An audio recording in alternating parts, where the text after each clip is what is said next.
자, 두 번째 시간입니다. 제가 첫째 시간에는 이제 요한계시록을 어떻게 읽어야 하느냐, 그냥 이렇게 무작정 읽어서 이해되는 게 아니죠. 그러니까 모든 성경은 다 똑같은 원리라고 보시면 돼요. 특별히 이제 요한계시록은 기록된 이제 양식 자체가 묵시적으로 기록이 되어졌기 때문에 특별하게 상징적인 표현들이 많잖아요. 그래서 이제 공부를 해야 되고, 그래서 그거를 요한계시록 독법을 우리가 이제 문학적인 장르하고 해석학적인 구조로 읽었다고 다 되는 것이 아니라, 세 번째 이제 신학적으로 읽어야 된다는 거예요. 그러니까 우리가 신학이라고 하는 것은 보통 4대 분야 카테고리로 나누는데, 주경신학, 조직신학, 역사신학, 실천신학, 그 신학교 다닐 때 조금씩 공부를 했거든요. 그래서 이 신학이라고 하는 것은 한번 배웠다고 끝이 아니라 계속해서 그 분야들을 깊이 있게 공부를 해 나가야 되는 것입니다. 그래서 제가 이번 시간에는 이제 신학적 읽기에서 첫 번째로 주경신학적으로 요한계시록을 읽어야 된다. 아까 전 시간에 잠깐 이제 사대 신학에 대한 이제 개념에 대해서 잠깐 말씀을 드렸는데, 이번 시간에 좀 잠깐 자세하게 좀 하겠습니다. 사실은 이게요, 엄청난 내용이잖아요. 그리고 제가 이 엄청난 내용을 사실 저도 몰라요. 솔직한 얘기로. 근데 왜 제가 말씀을 드리냐면, 내가 알아서 말씀을 드리는 것이 아니라 최소한 우리가 성경을 연구하고 성경을 가르치는 목회자 입장에서 이런 정도의 기본적인 인식은 우리가 잊어서는 안 된다는 거예요. 그래서 이제 이러한 기본적인 신학적인 지식이 부족하니까 요한계시록 같은 경우가 완전히 중구난방이 해석이 돼서, 특히 미래주의자들 같은 경우는 엄청난 혼란에 지금 빠져 있는 상황이기 때문에 제가 이제 이런 것들을 정리하는 차원에서 이제 말씀을 제가 좀 드리는 겁니다. 자, 이 주경신학이라고 하는 말은요, 주경신학은 주석학이라고도 부르고 성서 해석학이라고도 이 주경신학을 부릅니다. 주석이라고 하는 말은 낱말이나 문장의 뜻을 쉽게 풀어주는 것을 주석이라고 합니다. 해석학도 같은 그러한 말이거든요. 그러니까 이 성경 본문에 대해서 우리가 성경을 읽고 나서 도대체 이것이 무슨 내용일까? 그러니까 전 시간에 제가 한 7가지 정도 우리가 성경이 말하고 있는 본래의 의미를 모르고 엉뚱하게 우리가 성경을 해석을 해왔잖아요. 그죠? 이제 그러한 부분들에서 우리가 성경을 올바르게 해석하고 올바르게 이해하기 위해서 우리는 이 주경신학에 대한 기본적인 우리가 자세를 가지고 우리가 이 부분들을 이제 상기해야 된다라고 하는 말입니다. 그래서 이제 여러 가지 이제 그 방식으로 주경신학이 나오는데, 한국의 주경신학의 아버지라고 불리우는 분이 고 박윤선 박사님이시죠, 그죠? 제가 박윤선 박사님의 책이나 그런 글에서 보면은 참 박윤선 박사님이 한국에서 최초로 창세기부터 계시록까지 주석을 다 쓰신 분이세요. 박윤선 박사님이. 그런데 왜 박윤선 박사님이 주석을 다 쓰신 줄 아세요?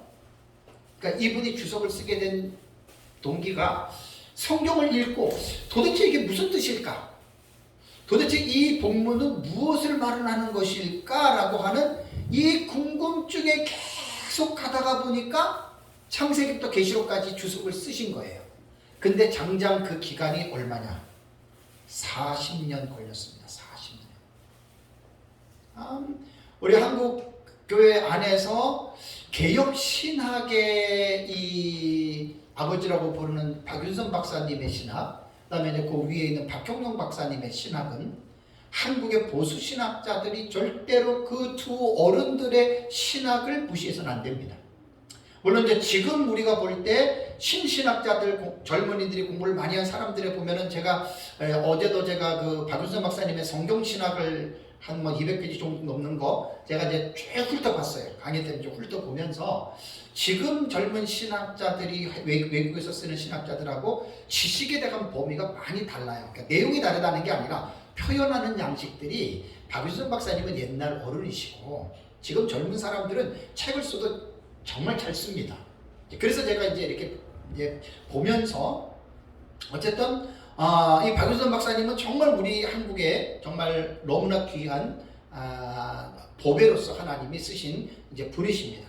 그래서 제가 이제 주경신학에 대해서 제가 자료를 오전에도 말씀을 드렸지만 이게요 딱 떨어지게 주경신학은 이것이다라고 한 책들이 거의 없을 정도예요.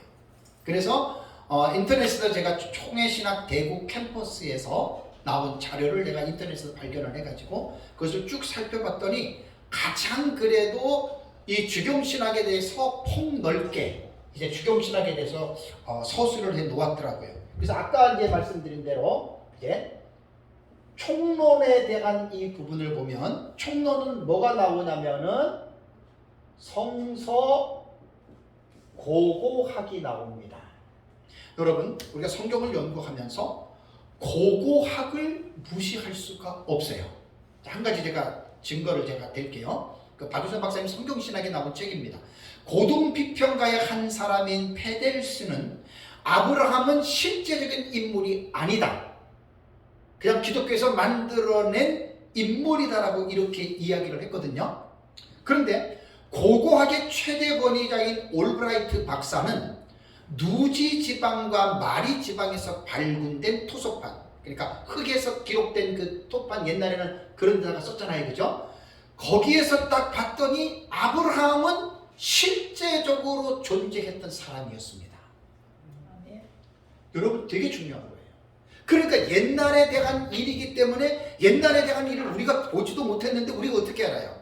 지금 같은 경우는 과학 문명이 발달돼서 이렇게 휴대폰으로도 영상도 찍고 사진도 찍어서 남기는데 녹음도 하는데 옛날에는 그런 것들이 전혀 없었잖아요. 그러니까 성경이 역사라고 하는 것은요 멀어지면 멀어질수록 자료가 부족해져요. 아주 원역사에는 자료가 거의 없어요. 이게 이제 역사를 연구하는 사람들이 하는 그러한 이제 내용들이거든요. 그래서 여기에서 고고학자들의 내용이 이게 필요해요. 자, 그렇다면 우리가 신약 성경이 기록될 당시에 그 터키 지방에 에베소, 에소보드, 사빌라 7교회가 있었잖아요, 그죠? 이것도 에베소 지역에 그런 게 어디 있어? 왜냐하면 불신자들은 사탄은 항상 하나님의 진리를 공격하잖아요. 그래서 없다고 그렇게 하잖아요. 고고학자들이 이런 걸 찾아내는 거예요. 그래서 주경신학에서 총론해 보면은 고고학이라고 하는 이 학문, 제가 지금 이거는 나는 고고학을 공부한 사람도 아니고 몰라요. 근데 왜 말씀을 드리냐면 성경을 연구할 때는 무조건 연구하지 마시라는 거예요. 다 이런 학문적인 체계에서 우리가 공부를 하자고 하는 말입니다. 두 번째는 주경신학의 총론에 보면은 언어학이 있습니다. 언어학. 잠깐만, 언어학 이거 보면 자, 구약 성경은 히브리어로 기록이 됐어요. 그 다음에 아람어도 있어요. 특히 다니엘서에. 다니엘서의 중요한 몇 장 부분은 아람어로 되어 있어요. 그 다음에 신약 성경은 헬라어로 되어 있어요. 최소한 주경신학이라고 말을 할 때에는 구약 성경의 히브리어와 아람어는 소수기 때문에 그렇게 학자들은 다 하지만 우리 목회자들 같은 경우는 몰라도 웬만한 조그만 분량이기 때문에 공부하면 금방 이제 의미를 알 수 있거든요. 히브리어하고 헬라어 정도는 사실 목사님들이 어려워도 공부들을 하셔야 돼요. 이 부분에 대해서 뒤에 조금 제가 마지막에 좀 말씀을 제가 좀 드리겠습니다. 그러니까 우리말로 기록된 성경을 가지고도 구원받는 데는 문제가 없어요. 다 번역들을 잘 해놨기 때문에 구원받는 데는 문제가 없어요. 근데 성경을 좀 더 깊이 있게 연구를 하다가 보면은 미시문법이라는 게 거시문법과 미시문법이라는 게 있어요. 미시는 아주 좁은 부분이잖아요. 그러니까 우리말 성경에서 원어에 대한 문법적인 의미를 읽어내지 못하는 부분들이 되게 많아요. 이거는 원어를 공부하신 분들을 통해서 저도 공부를 했기 때문에 말씀을 드리는 거예요. 제가 제일 약한 부분이 이 부분입니다. 언어학. 그래서 한 5년 전부터 제가 우리 이 목사님 계시지만 같이 우리 공부를 했어요. 그죠? 2년 넘게. 지금도 CD 가지고 제가 지금 계속 공부를 하거든요. 그러니까 상당히 도움을 제가 많이 지금 얻고 있는 거예요. 그러니까 요한계시록도 우리말로만 된 것만 보지 말고 원어를 공부하시라는 이야기예요. 그러면 요한계시록이 조금 더 분명하고 조금 더 깊이 있게 여러분 이해가 됩니다. 자, 세 번째는 뭐냐면 주경신학에는 신구약 개론이 있고 총론이 있어요. 참 거의 뭐 개론과 총론은 비슷해요. 근데 이제 주안점이 약간 다를 수는 있어요. 우리가 성경을 공부할 때 신학교 가면은 책 할 때 개론하는데 사실 전체 우리 공부 못했어요. 할 시간도 없어요. 네? 그냥 윤곽만 공부하고 신학교 졸업한 거예요. 그래서 신학했다고 끝난 게 아니라니까요. 이제 그때부터 공부를 끊임없이 해나가요. 자 보세요. 왜 구약 신학, 구약 총론과 신약 총론, 구약 개론과 신약 개론을 왜 깊이 있게 공부를 해야 되는 줄 아세요? 자, 요한계시록은 요한계시록만 가지고 해석이 됩니까 이게? 절대 안 됩니다. 요한계시록만 가지고 성경을 해석하면 그 사람은 이상한 그 돌연변이의 해석을 낳게 됩니다. 절대 그렇지 않습니다. 구약부터 신약 전체 요한계시록까지 성경은 하나의 통이거든요. 한 통으로 되어 있기 때문에 요한계시록을 공부한다라고 하는 말은 구약 신학과 신약 신약, 구약 총론과 신약 총론, 성경에 대한 기본적인 지식들이 다 뒷받침이 되어야 요한계시록을 우리가 올바르게 이해할 수가 있는 거예요. 자, 예를 하나 딱 들어볼게요. 천년왕국. 천년왕국이 계시록 20장에 나오잖아요. 천년이라고 하는 기간이 6번 나와요. 거기에서 천년왕국설이 발전이 됐잖아요. 그럼 도대체 천년왕국이 뭐예요? 역사적 전천년주의자들의 천년왕국론은 이제 오해 역사신학에서 잠깐 마무리 제가 할게요. 이번 주 설교했던 우리 교회 내용입니다. 예수님 재림 이후에 이 땅에서 이루어지는 거예요. 1000년 동안. 그럼 도대체 천년왕국이 그게 뜬금없이 왜 요한계시록 20장에 1000년이라고 하는 왕국이 나왔을까요? 뜬금없는 게 아니에요. 구약 총론과 구약 개론을 깊이 있게 공부하고 뒤에도 말하지만 성경 신학을 깊이 있게 공부하신 분들은 계시록 20장 1절과 7절에 나오는 킬리아에테라고 하는 천년기를 에덴 동산까지 쫙 끌어갑니다. 에덴 동산에서부터 천년왕국의 모티프를 시작해가지고 구약의 역사서와 선지서와 그 중간사부터 시작해서 신약 성경까지 천년왕국을 쫙 끌어올 수 있는 능력이 어디서 나올까요? 여기서 나오는 거예요. 그러니까 성경을 깊이 있게 아는 사람들은 깊이 있는 성경의 주해를 끌어올 수 있습니다. 그래서 주경신학 안에는 이 신구약 개론과 총론 이 부분이 다 있는 거고요. 다음에 이제 네 번째가 뭐냐면 주경신학 안에는 정경론이 있습니다. 정경론. 자, 구약 39권, 신약 27권 해서 우리는 성경을 우리는 66권으로 여러분 우리는 하나님의 감동으로 된 것으로 우리는 보잖아요. 네, 여러분. 자유주의 신학이나 신정통주의 신학을 한 사람들은 위경과 외경, 그러니까 위경과 외경도 정경으로 말하는 사람들이 있습니다. 여러분 심각합니다. 제가 요한계시록을 신학적 읽기라고 하는 이 타이틀에서 지금 말씀을 드리는 것은 간단하게 넘어갈 일들이 아니에요. 왜 많은 사람들이 요한계시록을 가지고 지금 중구난방이 되고 혼란에 빠지고 네가 옳으니 내가 옳으니 뭐 말도 안 되는 이런 해석들을 하는 줄 아십니까? 신학의 가장 기본적인 이러한 지식들이 없는 거예요. 이런 것들을 무시하는 거예요. 그냥 성경이니까 기도하면 성경이 가르쳐준다 이러고 나서 성경을 자기 주관적으로 해석해 나가다 보니까 완전 요한계시록에만 들어가면 이게 난장판이 돼버린 거예요. 이게 현실입니다. 이게 현실. 목사님들 신학했다고 공부 끝난 거 아닙니다. 신학 졸업했으면 그때부터 공부를 그대로 계속해서 하는 거예요. 죽을 때까지. 그거 안 하면 성경을 오전에 첫 시간에 말씀드린 대로 코미디의 해석을 하고 심판받을 해석들을 많이 합니다. 목회자들. 남의 얘기가 아니라 내 얘기가 될 수 있다는 이야기입니다. 다음에 5번째는 뭐가 나오냐면요. 아이고 참. 해석하기 주경신학 안에 들어가요. 솔직한 얘기로 제가 좀 부끄럽지만 30년 됐잖아요. 신대원 졸업한 지가. 우리 때는 해석하기 그렇게 많지 않았던 것 같아요. 솔직히 제대로 뭐 해석학 공부도 커리큘럼에 없었던 것 같아요. 참 제가 좀 너무너무 내 마음이 좀 쓰립니다. 솔직한 얘기. 제가 아까도 말씀드린 내가 알아서 지금 이걸 말하는 게 아니에요.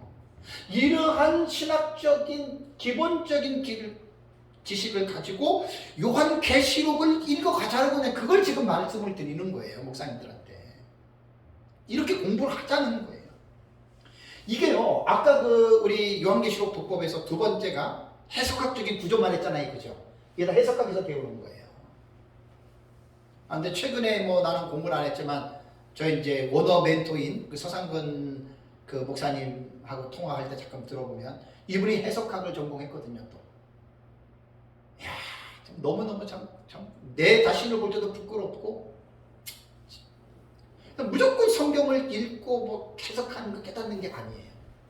이런 신학적인 이 지식들이 이제는 필요하고 이러한 건전한 지식 안에서 여러분 우리가 이제 요한계시록을 읽어내야 된다라고 하는 말입니다. 다음 6번째는 뭐냐면 본문 비평하기 있습니다. 저도 뭐 공부 안 했습니다. 근데 이번에 강의를 하면서 제가 이 부분을 가지고 제가 정리를 하는데 이제 우리 카페에 한두 개 제가 글을 올려놨습니다. 비평하기에 대해서 제가 공부하면서 카페에다 올려놓는 거예요. 여기 보면은 많은 내용들이 있는데 간단하게 얘기를 하면 비평학은요 고등 비평이 있고 저등 하등 비평이 있어요. 네, 간단하게만 제가 말씀드립니다.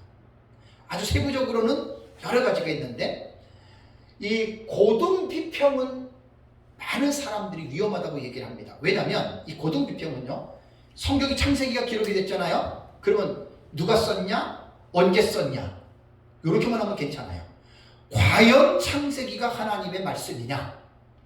완전히 이잡듯 잡는 거예요.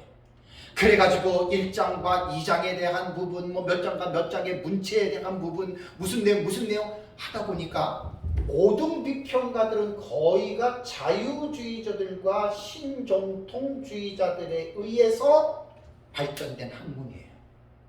그래서 고등 비평가들이 내리는 딱 결론은 뭐냐? 성경은 하나님의 말씀이 아니다.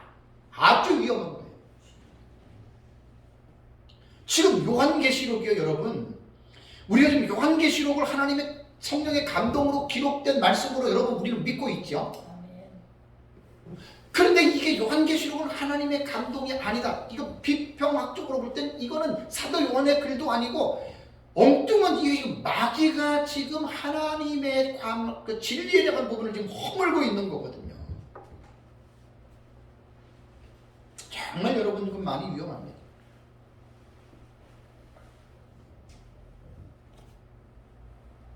하등 비평은 개혁신학권 안에서도 이 하등 비평을 합니다. 저등 비평은. 왜냐하면 이게 진짜 몇 년도에 누구 작품이고 그 다음에 이 문체가 뭐 예를 들면 이사야서 같은 경우도 제1 이사야, 제2 이사야, 제3 이사야, 제4 이사야까지 이야기를 하거든요. 요게 이제 비평가들이 하는 거예요. 근데 이미 그 자유주의자들에 의해서 이사야서는 뭐 4이사야까지 있다고 했는데 쿰란에서 그 이사야서 두루마리가 발견됨으로 인해서 그거 다 틀린 걸로 나왔잖아요. 이사야 한 사람의 저작 맞습니다. 그게 이제 이 본문 비평학적으로 들어가면 다니엘서의 다니엘의 저자가 누구냐? 그래서 자유주의 신정통주의자들은 우리가 말하는 6세기의 다니엘이 아니라고 이야기를 합니다. 왜? 본문을 비평해 보니까 8장하고 14장 같은 경우는 헬라 제국 시대에 안티오코스 4세 에피파네스 시대에 일어났던 일이잖아요. 특히 11장 같은 경우는 완전히 그때 일입니다. 그러니까 어떻게 이것이 한 200~300년 전에 하나님이 다니엘을 통해서 그 사람의 세상 일, 그 다음에 안티오코스 에피파네스 4세가 애굽을 침공할 때 2차례 침공하는 게 또 있잖아요. 어떻게 그걸 다 알 수 있느냐?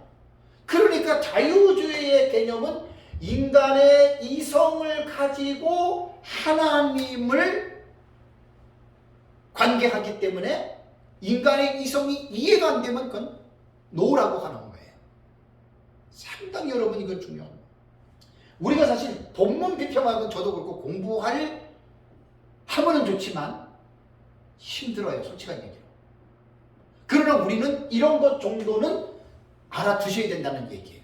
왜냐하면 자유주의자들이나 그러한 잘못된 사람들이 비평학, 고등비평학적으로 요한계시록을 허물어뜨릴 수 있습니다.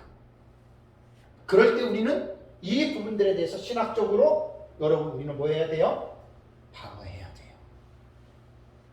개혁신학이라고 하는 말은요, 디펜스 or 오펜스예요.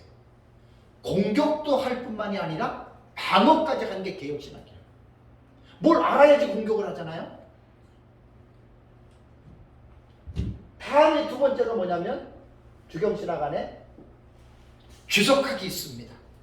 자, 66권 전체를 주석하는 거. 박윤선 박사님처럼. 그러니까 우리가 박윤선 박사님처럼 창세기부터 계시록까지 66권을 주석이라고 하는 책은 써내지는 못해도 목사님들 20년, 30년, 40년 목회 하잖아요. 최소한 창세기부터 계시록까지는 강해 설교 내지는 주의 설교는 하셨어야 돼요. 지금도 내가 가슴을 치면서 통곡한 게 뭐냐, 32년 목회를 하면서 충분히 할 수도 있었는데 저 그거 못했어요. 우리 아들하고 사위가 이제 목회자들인데 늘 만나면 제가 얘기를 해요. 만약에 이제 담임 목회를 하게 되면 무슨 일이 있어도 우리 설교하고 창세기부터 계시록까지 권별 설교를 하라. 한 20년 정도 목회하면 충분히 가능합니다. 근데 저는 그거를 처음에 몰랐어요. 지나간 세월 후회한다고 되는 것도 아니에요. 제가 이제 요한계시록 같은 경우는 최초에 제가 이제 그 주의 설교 책을 낸 거잖아요. 그거 한 6년 걸렸어요. 6년. 물론 뭐 전에 목회할 때 뭐 베드로, 전후서 이런 거 새벽기도 설교 하기는 했어요. 아마 목사님도 하셨긴 했을 거예요. 그러니까 우리가 학자처럼 책은 못 쓰더라도 목사의 하는 임무가 성경을 연구해서 가르치는 거잖아요. 그래서 창세기부터 계시록까지는 꼭 한번 도전을 해보세요. 꼭 도전을. 수요 예배든 새벽 예배든 간에 예배를 할 때 쓸데없는 얘기할 필요 없는 거예요. 성경만 갖고 얘기하면 돼요. 성경만 갖고. 이게 바로 주석학이에요. 그래서 제가 이 주석학을 요한계시록을 목사님들 개인적으로 하시라는 얘기예요. 교회에서 설교할 거 아니에요. 그죠? 하세요. 여러분들이. 어떤 자료를 갖다가라도 여러분들 것을 하시라는 이야기예요. 이게 신학적으로 지금 요한계시록을 읽어내라는 말입니다. 사실 이거는 최종적인 거거든요. 최종적인. 모든 지식을 다 가지고 와서 완성하는 단계예요. 이거는. 이게 주경신학 안에 이 부분들이 지금 들어갑니다. 다음에 세 번째가 뭐냐면 성경신학 혹은 성서신학을 주경신학 안에 포함시키는 경우도 있고 분리하는 경우도 있는데 포함시키는 걸로 저는 봅니다. 성경신학은요, 뭐라 그럴까, 우리 한 30년 전에만 해도 뭐 별로 그렇게 모르겠어요. 그 집에 보니까 찰스 라일의 성경신학이 있더라고요. 찰스 라일은 세대주의 신학자거든요. 우리 옛날에 이제 신대원 다닐 때 우리 교수님한테 그거 좀 들은 기억이 있는데, 그때 그 교수님은 세대주의도 모르고 우리한테 가르쳤던 것 같아요. 근데 그 세대주의 신학자입니다. 그러니까 이 성경신학은 어떤 내용이냐면 성경을 교리적으로 접근하는 게 아닙니다. 성경신학은. 교리적으로 우리는 이제 신학교에서 조직 교의학을 통해 가지고 신론, 기독론, 인재론, 뭐 교회론 해가지고 교리적으로 우리 성경을 공부를 해가지고 딱 짧은 시간에 성경에 대한 체계를 착착 교리적으로 세워놨잖아요, 그죠?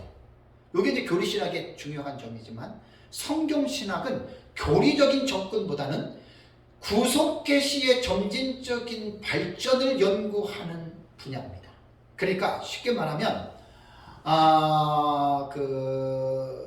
요한 필립 게블러가 시작을 했다 그러고요.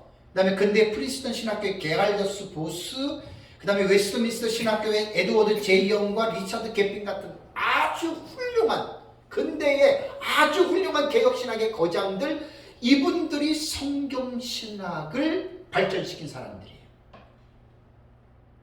그래서 이 성경신학의 단점은 제가 사실 실력이 없어서 제가 비평을 할 수 있는 실력은 아직 없어요. 근데 신원근 교수님이라고 제가 웨스트민스터 신학회 밴드 거기에 회원으로 가입돼서 그분 글을 많이 듣고 제가 때로 공부하거든요. 이분 글에 보면 성경신학은 대부분이 기독론과 인간론의 중심이라고 해요. 그러니까 성경신학은 그냥 뭐 교리적인 이 틀을 세워놓은 게 아니라 그냥 창세기부터 계시록까지 쭉 읽어나가면서 연구하는 학문이에요. 근데 사실 목사님들이 개인적으로 성경을 많이 읽잖아요. 정해놓고 창세기부터 계시록까지 일종의 성경신학의 틀로 여러분들이 공부를 하시는 거예요. 성경신학의 틀로. 그러나 이제 그렇다고 해서 성경신학을 하는 건 아니에요. 성경신학자들이 체계화시켜 놓은 그들의 성경신학의 중요한 틀들이 있어요. 그래서 박윤선 박사님이 아주 오래전에 쓴 성경신학이라는 책이 있어요. 제가 그거를 어제 한 1시간 반 정도를 쭉 그냥 훑어가면서 봤는데 결국 성경신학 이거 절대 무시할 수 없습니다. 우리가 교리신학이라고 하는 틀만 딱 가지고 대부분 장로교의 목사님들이 교리가 참 강하거든요. 강할 수밖에 없는 게 짧은 시간 내에 성경을 체계화시키는데 교리가 얼마나 좋은지 몰라요. 그런데 거기서 멈췄다. 그러면 목사님들은 몸이 건조합니다. 딱딱합니다. 성경에 깊은 내용들이 없습니다. 그냥 교리만 내치는 게 교리. 근데 성경신학은 개인적으로 성경을 창세기부터 계시록까지 계속 읽어가면서 나름대로 이해하다 보면 성경신학에서는 자연스럽게 언약신학이라고 하는 이게 나오거든요. 그래서 이제 원시 복음해가지고 원시 언약 창세기 3장 15절 나오잖아요. 그 다음에 누구 언약이 나와요? 노아 언약이 나오죠. 그 다음에 노아 언약 다음에 아브라함 언약이 나오죠. 아브라함의 언약 다음에 그 다음에 시내산 언약 나오죠. 그 다음에 시내산 언약 다음에 나오는 것이 새 언약 나오죠. 이게 뭐냐면 성경신학 안에서 얻을 수 있는 중요한 줄기들이에요. 그래서 사실 목사님들이 성경의 실력은 어디서 나오느냐. 조직신학은 이미 뼈대들은 다 갖고 있기 때문에 딱 설교 들어보거나 딱 보면 그냥 틀은 나오는데 중요한 거는 본문을 딱 읽고 설교하는 걸 딱 들어보면 주회 안에 딱 들어가면서 깊이가 딸려요. 내용이 없는 사람들은 풀어나가지도 못하고 연결도 못 시켜요. 그냥 교리만 딱딱 외치기만 해요. 성경 많이들 연구하셔야 됩니다. 이 성경신학은 절대 무시할 수가 없습니다. 그래서 이제 조직신학과 성경신학, 조직신학은 제가 이제 다음 시간에 할 거예요. 밥 먹고. 조직신학과 성경신학은 학자들끼리 밥그릇 싸움이에요. 이것만 옳다, 이것만 옳다. 근데 아니에요. 다 필요해요. 다 필요해요. 그래서 조직신학은 성경신학의 깊이에서 조직신학이 나오지 않으면 그 조직신학은 무미건조하고 딱딱하게만 해요. 이게 잘 돼 있어야 돼요, 기본적으로. 그런데 조직신학이 없이 성경신학만 깊이 들어갔다. 그러면 틀이 약해요, 틀이. 상당히 좀 위험한 쪽으로도 갈 수 있습니다. 그래서 목회자 입장에서는 어느 하나만 옳다고 말하면 안 돼요. 똑같은 비중을 가지고 우리는 여러분 공부를 해야 됩니다. 자, 왜 제가 이 말을 하냐면 요한계시록 1장부터 22장까지를 여러분들이 한번 읽어보세요. 그걸 조직신학적으로 틀만 탁탁 가지고 그거 풀어나가면 깊이가 없어요. 그 성경신학이라고 할 때 아까 말씀드린 대로 여기 총론하고 이런 것들 있잖아요. 그런 것들이 전부 다 이게 믹서가 돼야 돼요. 언어 하나만 잘하면 안 돼요. 언어 하나만 잘하면 뭐예요? 언어 하나만 잘하면 뭐 하냐고요. 히브리 헬라어만 잘하면 뭐예요? 이런 신학적인 부분들이 안 돼 있으니까. 자유주의 신학자들이 얼마나 언어 박사인 줄 아십니까? 히브리 헬라어 뭐 이런 것들. 이런 신학 자체들이 건전한 개혁 신학이 아니기 때문에 엉뚱한 얘기를 해 나가는 거예요. 그래서 다 장단점이 있습니다. 어느 하나에만 올인하면 안 됩니다. 그래서 이제 성경 신학 같은 경우에는 우리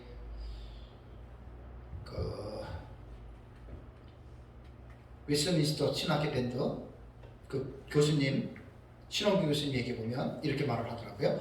복음주의적 성경 신학은 가려서 수용하고 무조건 다 받아들이지 말라는 거예요. 자유주의적 성경 신학은 멀리해야 된다. 멋있는 말입니다. 참 이게 좀 멋있는 말입니다. 그러니까 성경 신학에 빠져버리면 구속사하고 인간론만 치중합니다. 그래서 원래 성경은 구속사하고 인간론만이 다가 아니잖아요. 그래서 이제 신원균 교수가 글을 봤더니 원래 성경을 객관적으로 볼 때는 창조론 있죠. 창조론. 그거 무시할 수 없잖아요. 그걸 딱 얘기를 하더라고요. 그런 분들은 뭐 학자니까 뭐 그런 분들의 글을 가지고 저는 이제 공부를 하고 제 나름대로 이제 그렇게 합니다. 어쨌든 성경 신학과 조직 신학은 적대적인 관계가 아니고 이 부분들은 꼭 필요한 그러한 관계다라는 말입니다. 그래서 이제 제가 요 주경신학이라고 하는 이 부분은 사실은 너무너무 지금 이게 엄청난 지금 내용이거든요. 이게 주경신학이 엄청난 내용인데 그냥 함께 우리가 성경을 건전하게 연구하기 위해서는 지금 신학적으로 이렇게 읽어야 된다라고 하는 걸 지금 여러분들에게 말씀을 드리는 겁니다. 제 책에 있는 것을 몇 가지를 가지고 말씀을 제가 좀 드리겠습니다. 자, 계시록 1장 3절을 보십시오.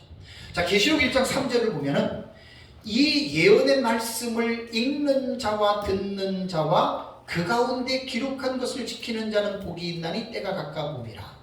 주회라는 말은요, 단어 하나하나의 의미를 다 연구해야 된다는 말입니다. 절에 대한 내용, 앞절, 뒷절, 장, 전체적으로 이것이 언어만 하는 게 아니에요. 구약신학, 신약신학 전체적인 제가 말한 이 모든 것들이 기반이 되어서 이제 이 본문을 우리가 지금 주경신학적으로 읽어봐야 되는 거거든요. 자, 여기서 보면은 이 예언의 말씀을 읽는 자, 듣는 자, 그 다음에 지키는 자가 나와요. 그죠? 읽는 자, 듣는 자, 지키는 자. 당연히 성경을 볼 때는 원어를 기본적으로 참조하셔야 됩니다. 공부를 해야 된다는 말입니다.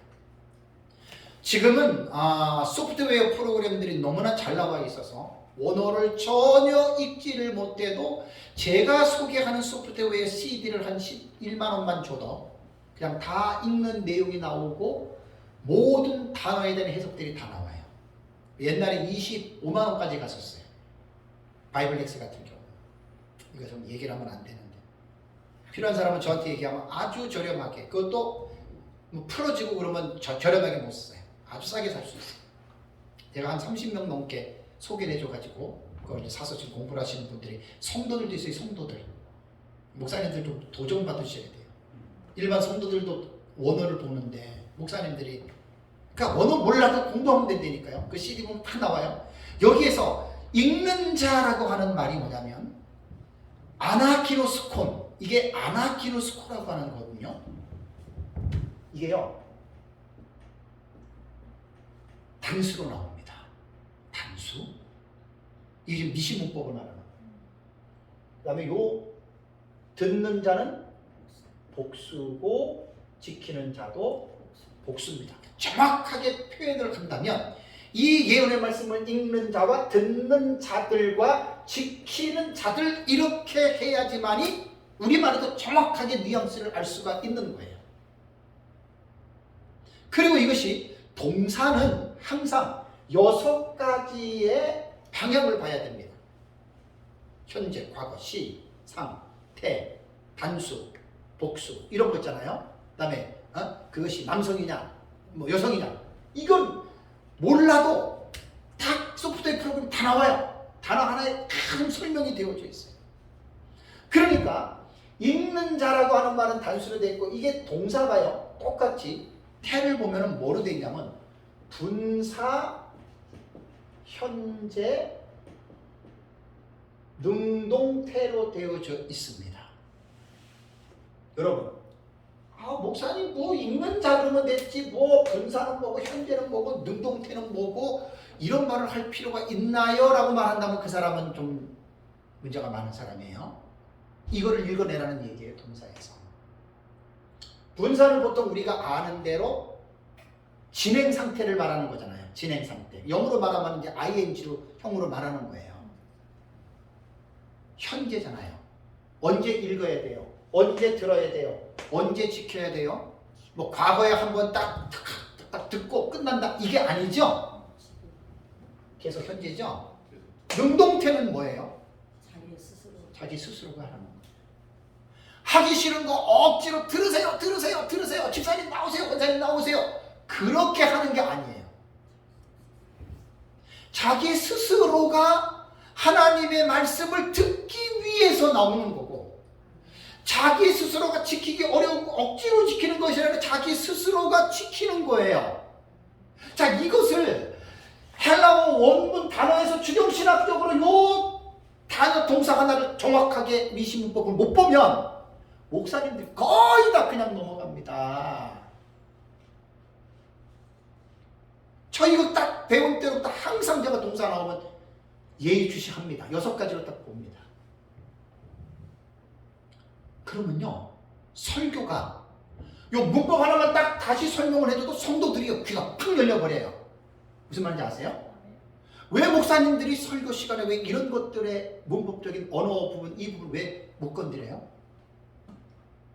맨날 억지로 그냥 수동태로 나오세요 들으세요 그게 아니거든. 이 본문이 말하는 이 예언의 말씀을 읽는 자, 듣는 자, 지키는 자들은 억지로 읽고 듣고 지키는 게 아니라는 거예요. 태라고 하는 것은 행동의 방향을 딱 보여주는 거예요. 목사님들 설교하실 때 히브리어나 헬라어나 동사에 집중하세요. 동사에 집중하세요.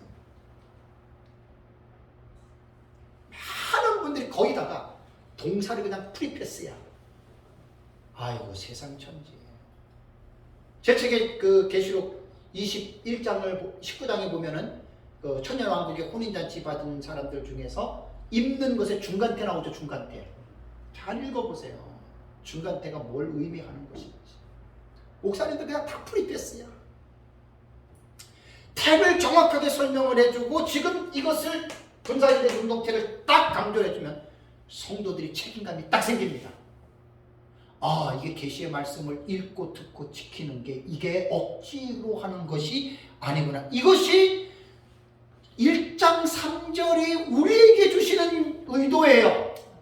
이거를 설교자가 못 읽어내잖아요. 왜? 주경신학적인 언어적인 부분에서 무지합니다. 그리고 맨날 성도들에게 강압적으로 나오세요, 들으세요, 지키세요. 근데 요한계시록 1장 3절은 그런 뜻이 아니라니까요.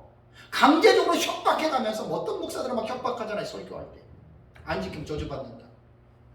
아닙니다. 능동태입니다. 능동태. 그 동사 하나만 이것만 가지고도 5분 10분을 지금 저처럼 하는 거예요. 그럼 성도들이 귀가 열려요. 아, 이게 이런 의도였구나. 이런 의도였구나. 제가 설교나 강의 때마다 원문을 못 들어가요. 시간이 너무 많이 들어가요. 그냥 동사만 나오면 항상 제가 들어가 봐요. 저는 바이블 렉스하고 스테판 여기 슈퍼 바이블이 있기 때문에 슈퍼 바이블은 그 신약 성경이 사본이 2개가 들어가 있어요. UBS 3판이라는 게 들어가 있고, 그 다음에 스테판 4번이 슈퍼바빌론 2개가 있어가지고 4번을 비교하는데 너무나 좋아요. 그 다음에 이제 구약 성경은 마소라 4번 들어가 있어요. 그 다음에 BHS라고 비브리칼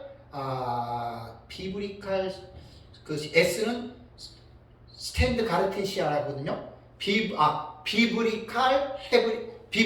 헤브리카 스탠드 바이블 그거 있어요. 그게 BHS 약자예요. 다 저도 모르지만 공부를 하는 거예요. 공부를.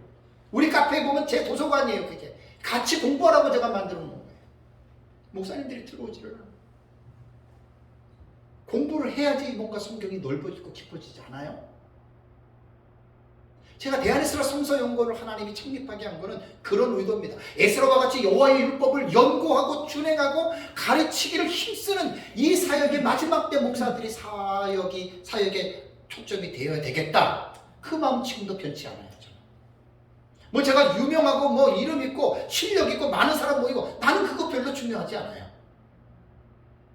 저는 어제도 가슴이 흥분이 됐어요. 내일 에스라 가면 이 강의를 한다. 몇 명이 나와도 상관이 없어요. 우리 교회도 항상 설교할 때 성도 2명이에요. 2~3명이에요. 권사님 하나 지방 가면 제 안에 막 앉혀놓고 가끔 설교할 때 있어요. 근데도 나는 마음이 흥분이 돼요. 왜 흥분이 되는 줄 아세요? 내가 연구했던 설교하는 내용이 있잖아요. 내가 이 말씀을 전한다. 그것 때문에 흥분이 돼요. 저는. 많이 들어서 흥분이 되는 게 아니라 내 안에 혼자 앉혀놨더라도 왜? 나는 목사로서 목사가 할 일이 하나님의 말씀을 전하는 게 목사의 사명이잖아요. 내가 사람을 불러 모으지 못한 것은 내가 뭐 능력이 없어 그렇다 하더라도 내 사명은 이거 제대로 연구해서 가르쳐야 되는 거 아니야? 이게 에스라의 자세거든요. 다 깨달은 날부터 저는 죽을 때까지 이렇게 갑니다. 나는 아주 고집이 센 사람이에요. 한번 딱 정하면 나는 딱 갑니다. 죽어도 곱니다. 그러니까 읽는 자, 듣는 자들, 지키는 자들이 복이 있는 거예요. 요한계시록에 7복이 나오잖아요. 7가지 복이 있다, 복이 있다. 이 첫 번째 복이. 요한계시록을 깊게 연구하면요, 평생 설교를 해도 될 정도로 엄청납니다, 양이. 근데 그런 것들을 그냥 가볍게 생각을 하니까 그냥 조금 배우다가 그냥 뭐 그게 그거지 하고 끝나는 거예요. 너무 안타까운 거예요. 그러니까 사실 목사님들이 신학적인 이 스콥이라 그래요. 스콥. 범위예요, 범위. 이 신학적인 스콥이 넓은 만큼, 아주 깊은 만큼 설교와 강의가 깊은 거예요. 그러니까 아주 풍성하게 한 주제를 가지고도 막 1시간, 2시간씩 풀어내는 거예요. 그런데 이 신학적인 성경적인 스콥이 약한 사람들은 절대로 못합니다. 딱 읽고 금방 끝냅니다. 왜? 깊이가 없잖아요. 넓이가 없잖아요. 그 목사님들 맨날 빨리빨리 간단하게. 그러니까 밤낮 그게 난 제일 안타까워. 그런데 더 놀라운 거는 원어사전에 들어가서 보세요. 읽는 자라고 하는 아나키노스코라고 하는 이 동사를 보면은 뜻도 모르고 무조건 읽는 자가 복이 있다는 말이 아니에요. 그럼 우선 이거 먼저 상황을 정리할게요. 자, 읽는 자가 단수예요. 듣는 자 복수예요. 지키는 자들 복수예요.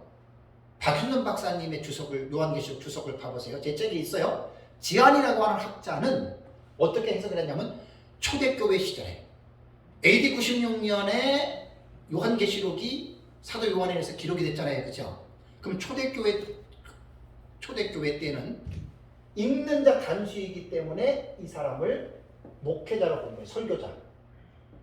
단수잖아요. 그죠? 듣는 자들 복수니까 성도들이 주일날에 모이면 로마 제국 하에서 혼란과 그 박해 속에서 이 요한계시록의 말씀을 설교자가 성도들을 향해서 설교하면서 서로가 위로를 받았다. 제가 이걸 어떻게 알겠어요? 신비주의자들은 기도하는데 꿈꾸는데 하나님이 환상을 갖춘다. 그건 뭔 소리고 그런 소리야. 그런 말들을 하면 이단이 되는 거야. 책이 있잖아요.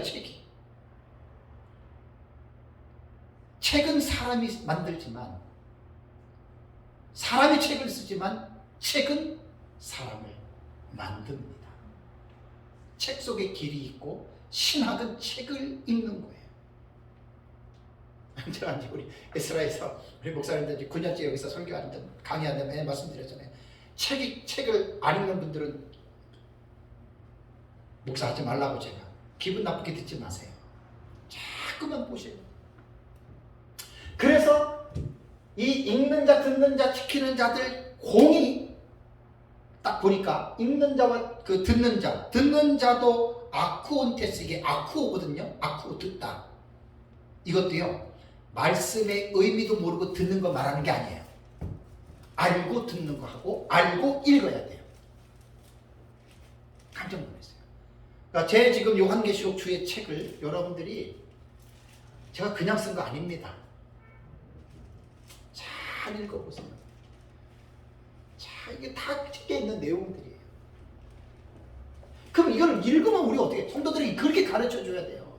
여러분들이 뜻도 모르고 성경 읽고 뜻도 모르고 듣고 그게 복 있다는 게 아니라, 지금 목사가 설교할 때도 뜻을 알고 설교를 해야 그 목사 복이 있는 거고, 그래서 성도들이 설교를 들을 때 그 뜻을 알아듣는 성도가 복이 있다는 거예요. 뜻도 모르고 무조건 아멘 아멘 하는 게, 그건 1장 3절에서 말하는 복이 있는 것이 아니에요. 케론투스라고 하는 지키는 자도 읽는 자나 지키는 자들이 읽고 듣는 것에서 끝나는 것이 아니라 어떻게 해요? 말씀은 지켜야지 복이 됩니다. 그래서 로마서 2장 13절에 바울이 이런 말을 했죠. 하나님 앞에서는 율법을 듣는 자가 의인이 아니요, 어떤 자가? 오직 율법을 행하는 자라야 의롭다 하심을 얻으리니. 듣고 막 아멘 아멘 한다고 복이 있는 게 아니에요. 지켜야 돼요. 세대주의 같은 어떤 그 극단적인 세대주의 신학을 가진 사람들은 율법과 복음을 적대적인 구도로 보거든요. 그 잘못된 거예요. 율법은 선하고 의로운 면도 있습니다. 그래서 이제 종교개혁자들이 말한 칼빈이나 우르시누스나 이런 이제 그 교리서들을 보면은 율법의 1용도, 2용도, 3용도가 있습니다. 목사님들이 이 율법 같은 거는 공부 많이 하시고 연구 많이 하셔야 됩니다. 절대 율법과 복음은 적대적인 구도가 아니에요. 바울이 말한 대로 율법은 죄를 지적해주고 정죄도 하지만 선하고 의롭기 때문에 율법의 3용도는 그 율법을 지켜야 할 도덕법으로, 물론 이제 율법 자체가 우리는 폐기라는 말을 안 써요. 완성된 거예요, 완성. 그러니까 이제 이런 것들이 신학적인 입장들이 제대로 되지 않으니까 율법을 마치 그냥 이상한 것처럼 이렇게 복음하고 대비시켜가지고 말하는 건 여러분 잘못된 거예요. 그래서 이제 목사님들이 성경을 딱 설교를 들어보고 딱 보면은, 아, 이분이 어느 정도의 성경의 깊이가 있구나. 조직신학이나 성경신학이나 뭐 총론이나 이런 게 딱 감이 나오는 거예요. 그래서 세 동사가 분사, 능동태, 현재다. 이거 하나만 딱 가지면 설교에 힘이 있어요. 설교에 힘이 있다는 게 자기가 소리를 질러서 힘이 있는 게 아니에요. 여러분 착각하지 마세요. 소리 뺑뺑 지른다고 설교가 힘이 있는 게 아니라, 목사가 설교할 때 조그맣게 하든 크게 하든 간에 그 내용이 올바르면 그게 힘이 있는 겁니다. 그 올바른 설교를 통해서 성령이 역사해서 성도들을 변화시키는 거지, 목사의 어떤 재간으로 변화시키는 게 아닙니다. 다음에 계시록 2장 7절을 보세요. 이거는 평생 우리가 지금 보는 겁니다. 주경신학은 평생 가는 거고, 이건 엄청. 자, 계시록 2장 7절 읽겠습니다. 시작. 이기는 그에게는 내가 하나님의 낙원에 있는 생명나무의 열매를 주어 먹게 하리라.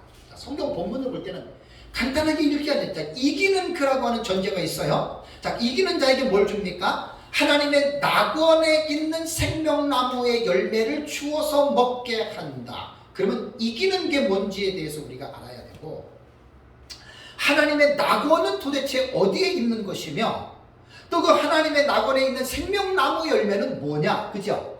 그 주경신학이라는 게 이런 거예요. 주의 설교가 성경의 본절에 하나하나 단어 하나를 넘어가지 말고 깊이 있게 관심을 가지시라는 얘기예요. 그리고 요 의미가 뭔지를 원어에 들어가서 보고 책을 보고 다른 사람들의 해석들도 보고 이렇게 해나가는 거예요. 그래서 저는 설교의 가장 모델이 되는 설교는 뭐냐? 나는 주의 설교입니다. 저는 강의 설교도 별로 안 좋아해요. 주의 설교가 나는 설교의 왕이다라고 생각하는데 많은 사람들이 주의 설교 그러면 지루하대. 그 자기가 지루하게 하니까 지루하지.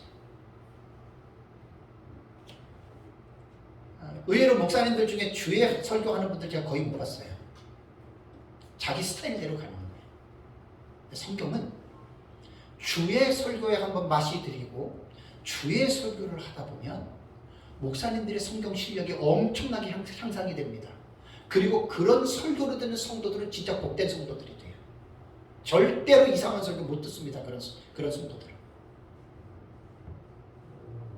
어렸을 때 아이들이 집밥을 먹을 때 어릴 때 식습관이 다 형성이 되는 거예요. 성도들도 마찬가지예요. 어떤 목사 밑에서 어떤 설교를 들었나가 그게 그 설교 그렇게 쫓아다니고 듣는 거예요. 목사님들 주의 설교를 선호하세요.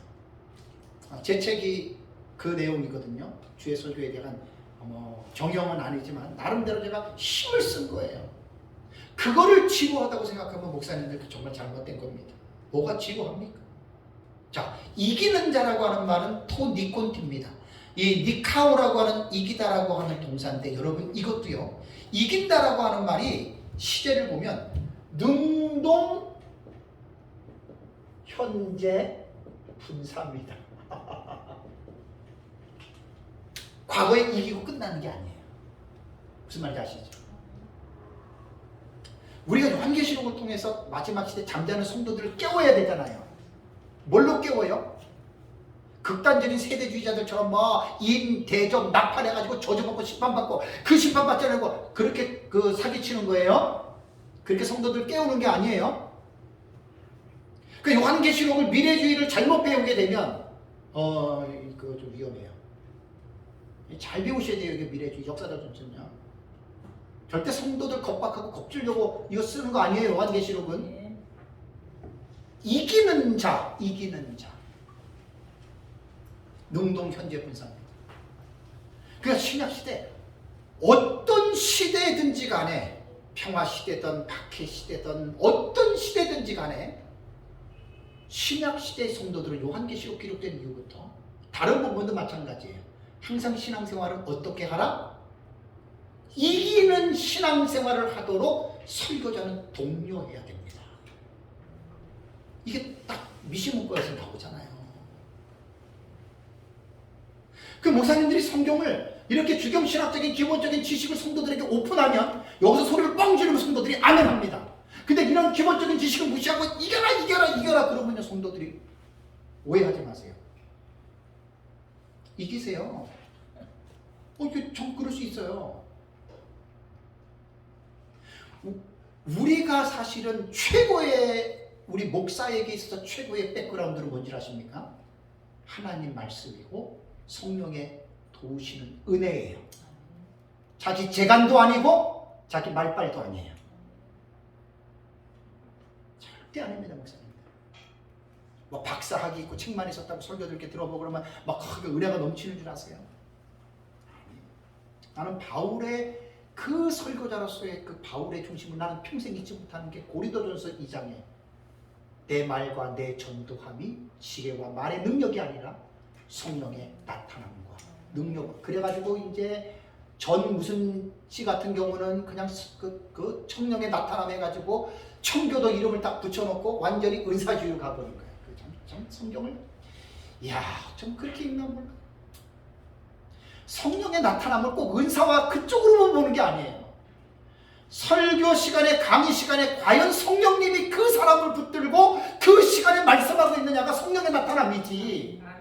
맨날 불러 한다고 해서 그게 성령이 나타나는 겁니까? 그게 귀신 놀이하고 그냥 무당 짓하는 것에서 그게 무슨 성령이 나타나는 거예요? 설교자는요 죽을 때까지 겸손해야 돼요. 우리는 겸손한 사람을 붙잡고 성령이 나타나지 교만한 사람 붙잡고 성령 나타나는 거 봤습니까? 끊임없이 설교자는 자신을 쳐야 됩니다. 자신을 쳐서 복종시켜야 됩니다. 죽을 때까지 우리 안에서 그 구정물 같은 그 죄악된 본성들이 얼마나 우리에게 올라옵니까? 설교자는 그거를 치어야 돼요. 그거를 잘 치는 사람을 통해서 성령은 나타나는 거예요. 제가 늘 말씀드리잖아요. 하나님 이번 설교에 불 떨어지게 해줘. 불 떨어지게. 아무리 기도해도 불 떨어지나. 여러분들의 삶이 늘 그 사람의 삶을 보면 그 사람이 늘 삶 속에서 성령과 동행하는 사람들은 설교 시간에 강의 시간에 분명히 나타납니다. 아, 성령님 잠깐 계세요? 내 멋대로 살다가 지금 설교하고 강의되는 성령님 오세요? 하나님 그렇게 그런 사람에게 휘둘리시는 분이 아닙니다. 평상시의 삶을 설교자는 평상시의 삶을 예의주시해서 보면 그 삶이 담에 올라갈 때 딱 그 사람의 능력이 그때 나타나는 거예요.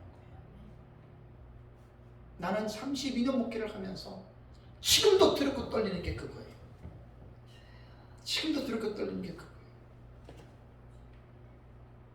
날마다 주님과 함께 더불어 살면서 자기를 줘서 복종시키고 부족하지만 정직하고 진실한 사람들이 되십시오.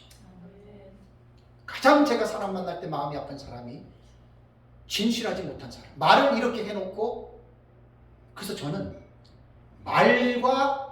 말보다 못한 사람이 있고 말과 똑같은 사람이 있고 말보다 훌륭한 사람이 있어요. 사람들이. 나는 딱 결정을 했어요. 나는 내 말보다 훌륭한 사람은 절대 못 돼. 나는 딱 결정을 했어요. 오래전에. 나는 최소한 내가 한 말에 대해서는 말과 같은 사람이 되자. 이거는 나는 지금 붙잡고 가는 겁니다. 말보다 못한 사람이 되면 안 돼요. 말을 안 해야 돼요.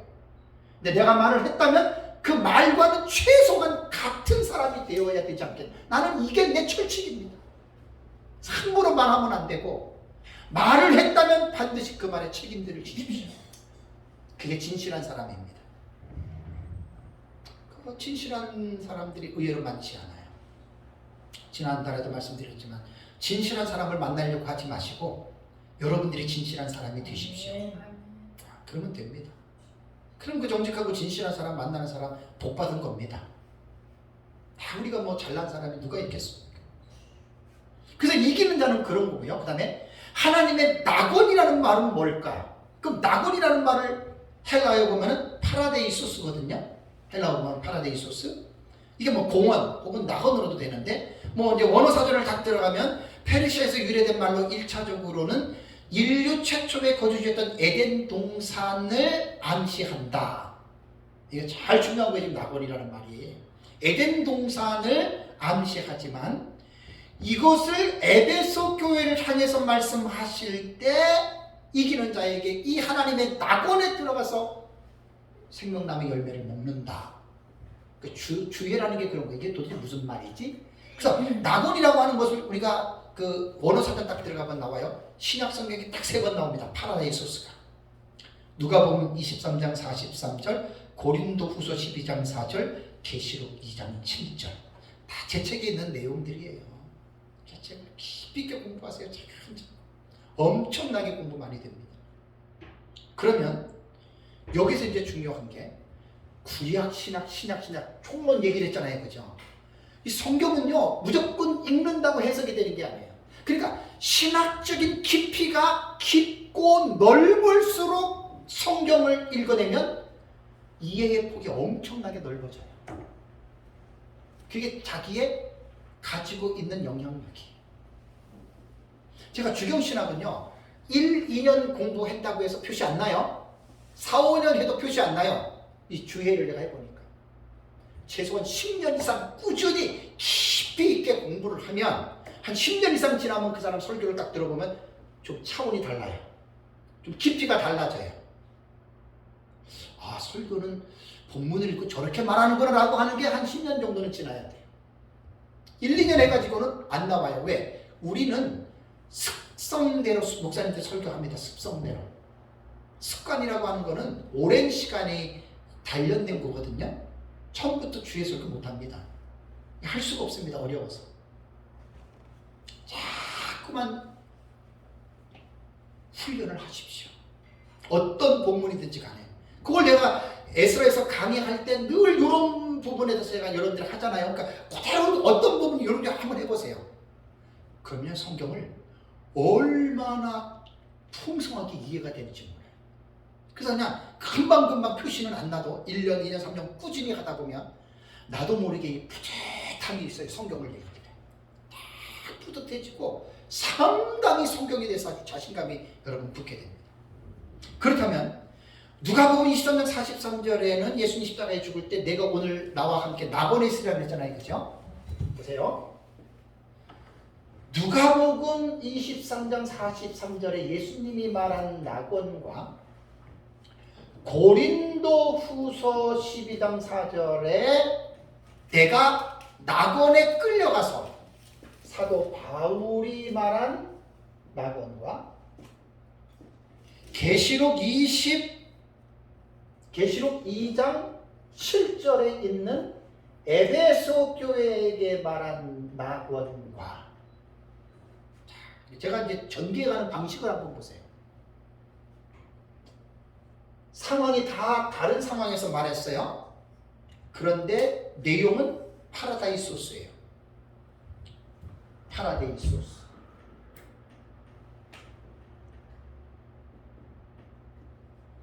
파라데이소스예요.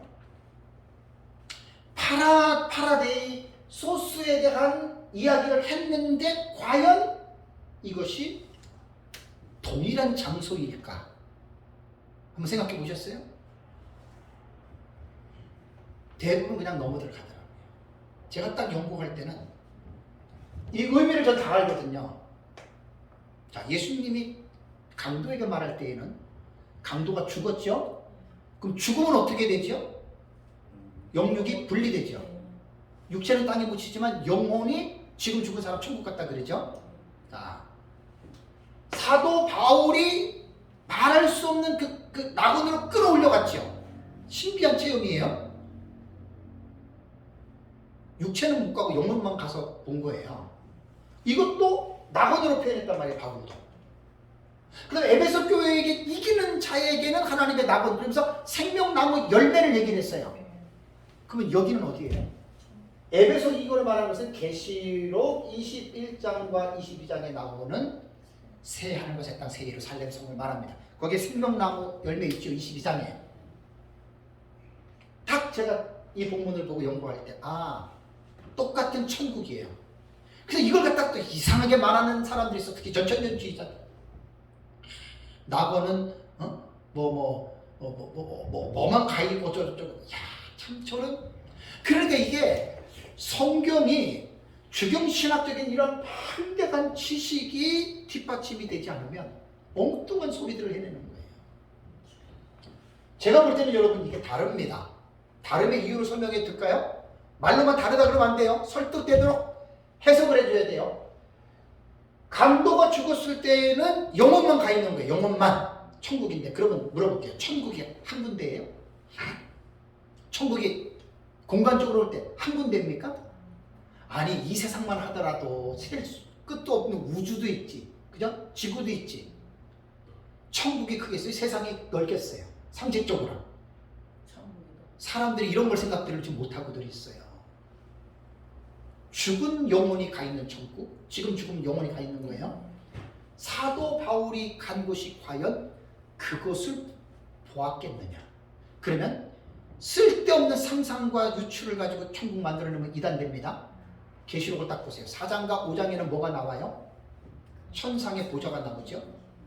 하나님 성부, 하나님이 보좌에 앉아 계시죠. 오른손에 7 봉이 갖고 계시죠. 24장로 있죠. 그것이 뭐예요? 성전이에요. 성전. 그럼 천국에 성전이 없어요? 있어요. 있잖아요. 근데 천국에 성전이 없다는 사람은 뭘 근거로 없다 그러죠? 계시록 21장 21절. 새 예루살렘 성의 성 안에는 성전을 보지 못했다 그랬잖아요. 그거는 새 예루살렘 성만 말하는 거고. 그죠? 계시록 4장 5장은 하나님의 성전이 있는 곳이고. 그러면 천국은 요거 2군데밖에 없을까요?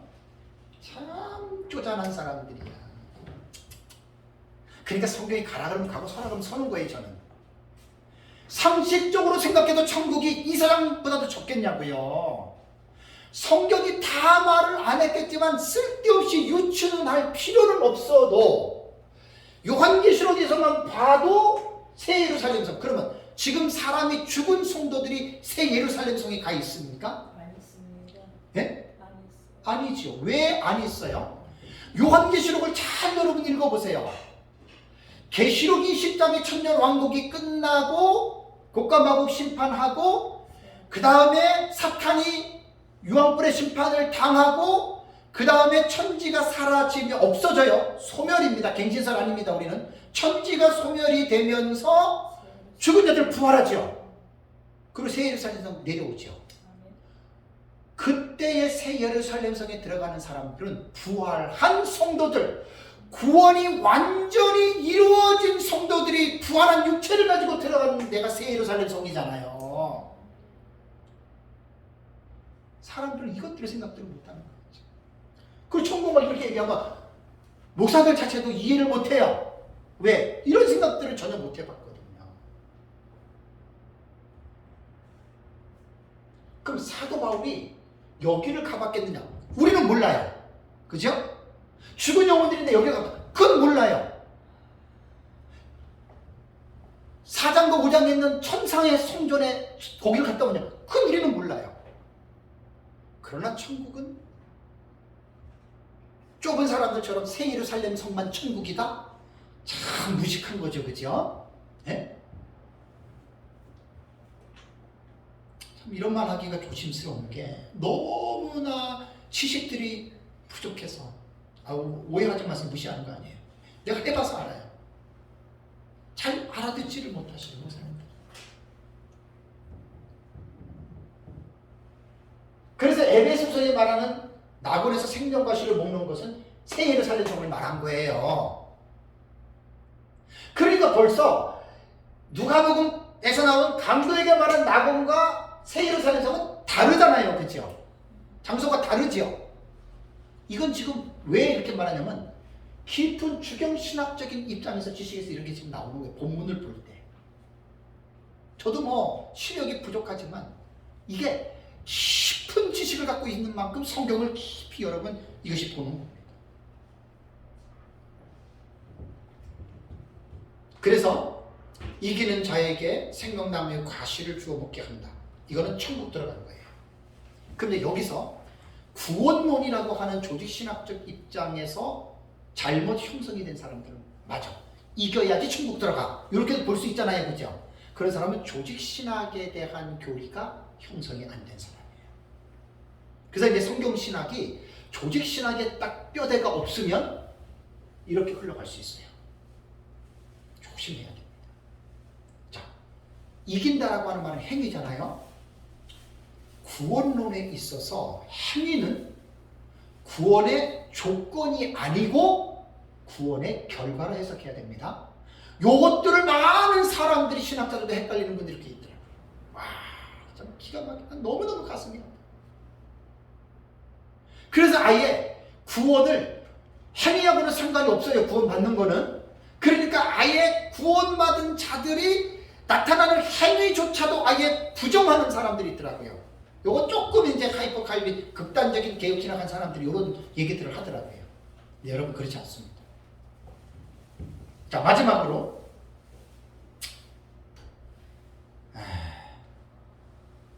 계시록 6장 7절과 8절을 보세요. 자, 계시록 6장 7절과 8절. 자, 우리 같이 읽겠습니다. 계시록 6장 우리 7절과 8절.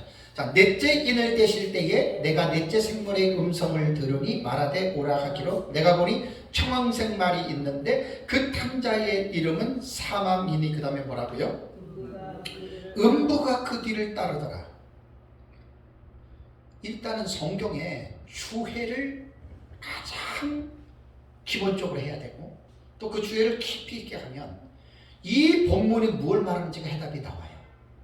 음부라고 하는 말은 하데스거든요. 헬라어 단어 하데스. 요거를 보면은 이 음부는 세 가지로 보통 설명을 합니다. 뭐냐면 지하 세계에 있는 신의 고유한 이름을 말하고, 두 번째는 어두운 삶을 영위하는 지하의 세계, 지옥을 말하고, 그 다음에 혹은 그냥 사람이 죽으면 그냥 가 있어. 천국 지옥도 아니고 그냥 음부로 가 있어. 이렇게 말하는 경우도 있거든요. 요렇게 세 가지로 원어 사전어금은 분류를 해놨습니다. 그래서 요 음부는 어디를 말하는 것일까? 그래서 우리는 이 본문을 지옥으로 봅니다. 죽은 자들이 가 있는 곳으로 보느냐? 아니면 그냥 지하 세계로 그냥 뭐 이렇게 죽은 자 가 있는 곳도 장소가 다르잖아요. 그러니까 이런 부분에서 이제 성경의 본문을 접할 때에 우리가 이런 주경신학, 제가 지금 말하는 거는 주경신학 넓은 바다 같은 데서 지금 조금만 말씀드려요. 조금만 말씀. 저도 아까 말씀드린 대로 저도 뭐 그런 만한 이 주경신학을 논할 만한 실력 있는 사람 아니에요. 저도 계속 공부하는 사람이에요. 저도. 그래서 좀 이러한 어떤 중요한 의미들을 제가 함께 좀 인식하자는 겁니다. 지금 함께 인식하고 우리가 이렇게 공부를 해서 요한계시록을 우리가 공부하자 그 말입니다. 그래서 여러분들이 잘 이해를 하시고 이제 이 부분에 대해서 잘 여러분들이 생각하시기 바랍니다. 우리 이번 시간 또 마치고 또 좋은 시간을 갖겠습니다.